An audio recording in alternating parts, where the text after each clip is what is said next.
Welcome to Soltron. This is the video review for Mini Force Leocop. Here's how he scales with the other Mini Force figures, so you can see he's pretty much in the DX Mini Force figure range. Here he is with the new Tobot size for Leo Kaiser, I guess he's called, and then with Leo Cheetah from Earth Granner.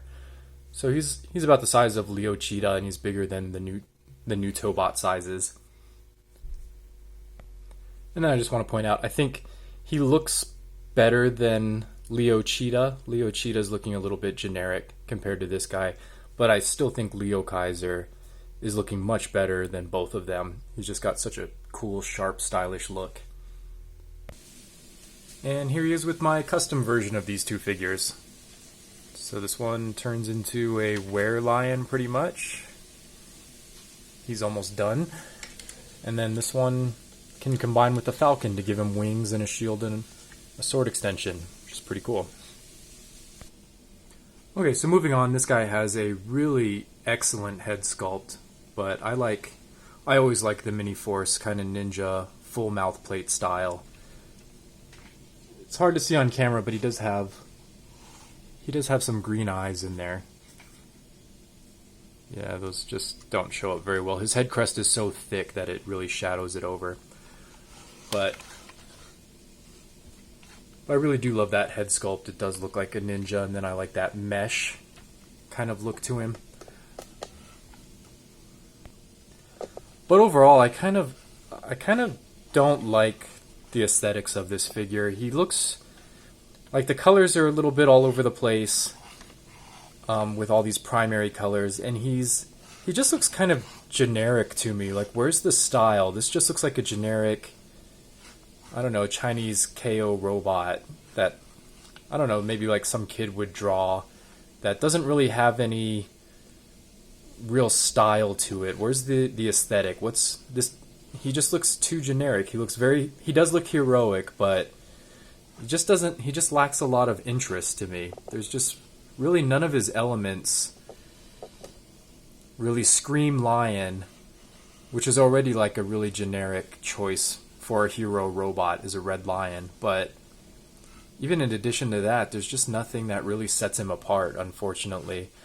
When I look at this body, I actually think of Sun Wukong, so I wish they would have did like a monkey, like the Monkey King, which kind of makes me want to do a custom, but the alt mode on this guy is so weird, I don't think that's going to happen. But yeah, if he had a staff and he looked more like a monkey, I think I could get behind this a little bit more, but he's just too generic. So this robot mode, I really liked it in pictures, but in hand, he's kind of maybe like a 8, maybe a 7. He's kind of just an average robot, unfortunately.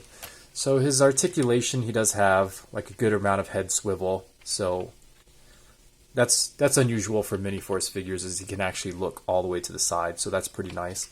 He does have, of course, curling iron arms, because why not? And then he doesn't have, because his elbows bend this way, it's not very useful. And then he does have wrist swivel for transformation, of course. And then he's got full ratchet on the shoulder, and then about that much out because of his backpack. And then he does have bicep swivel, which is nice. So this guy would actually be pretty easy to mod. You could just mod the fist to face the correct direction, and then you would have like a usable elbow. And then he doesn't have any waist articulation. He does have pretty much almost a full kick forward,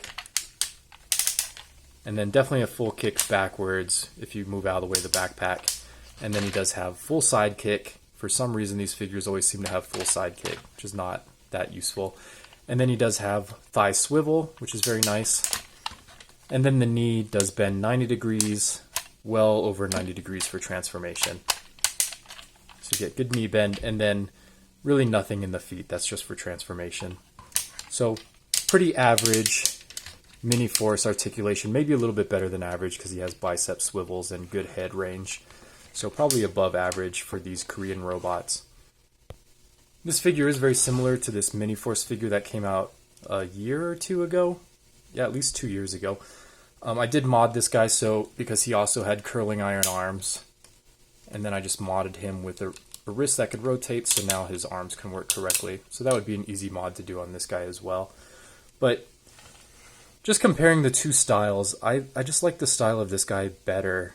This guy's just very blocky and geometric, I guess, and this guy just has more interesting designs to him, and he's got wings, of course, which is always cool, as opposed to just like a flap on the back. But I think these figures are pretty much identical, and they transform in somewhat similar ways, and their alt modes are pretty much identical, the same thing. But I guess maybe because I had this one first, I like this one better.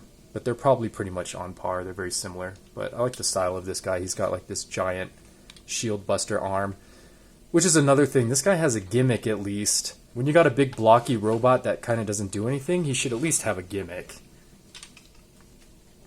So transformation for this guy is pretty simple.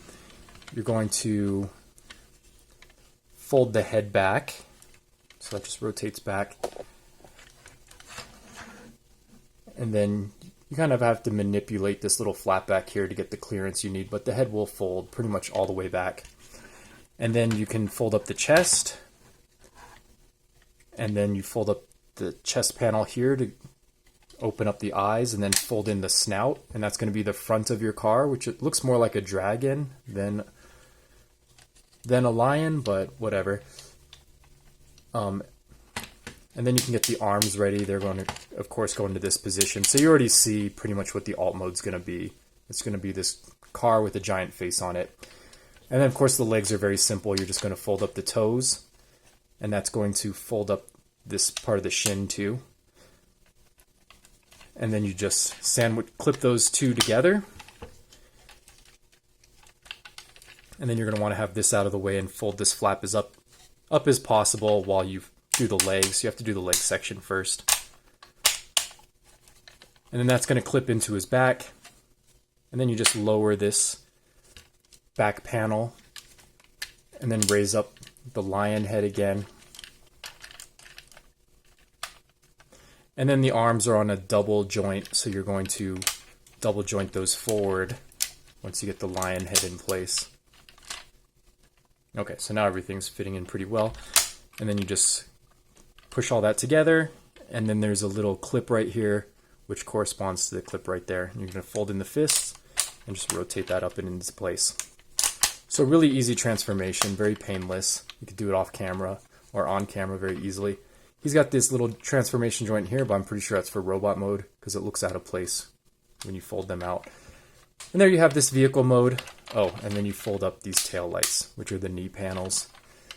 The vehicle mode isn't really thrilling me either. It does look like something out of Mega Man, which I really like, but I don't know. It doesn't really look like a lion. It just looks like some kind of fish. The body looks so weird. It just doesn't really work in this guy. And maybe he kind of scales with these mini Force figures. That's not too bad. So the old Ride Armor figures, he kind of fits with these guys. So that's a pretty cool scale. Not so much with the new guys. They're a little bit too big. And here's how he scales with the deluxe figure. He's gigantic. I don't know if that's a good or bad thing. And here's how he scales with his grandpa, basically. They're about the same size. There's just something I like better about this one. This one looks more car-like. The aesthetic's a little bit bigger. This one just looks weird to me with its huge overbite and frontward-facing head. Somehow this one just looks better to me. I don't know why. Maybe it's nostalgia. I'm not sure. But yeah, just something about this alt mode I just can't get behind. It doesn't really excite me. So the quality on this figure, of course, is a 10. He feels great. His transformation is much easier than this guy. This guy's a little bit annoying to transform. This guy's actually really fun to transform, so I appreciate that. He's very simple. But again, they had plenty of room for a gimmick, and the figure kind of just doesn't do anything other than be a fairly cool-looking robot. But if this is something that you're really into, you should definitely order yours on eBay. I'll put the link in the description. I bought him from Soon29 35, which is basically my Korean seller, and then his shop is called It's Toy. So highly recommend. That seller, don't really recommend this figure unless you're really into it. You should definitely check it out, but you could probably tell I was really looking forward to this and I just ended up really disappointed. So I'll see you next time.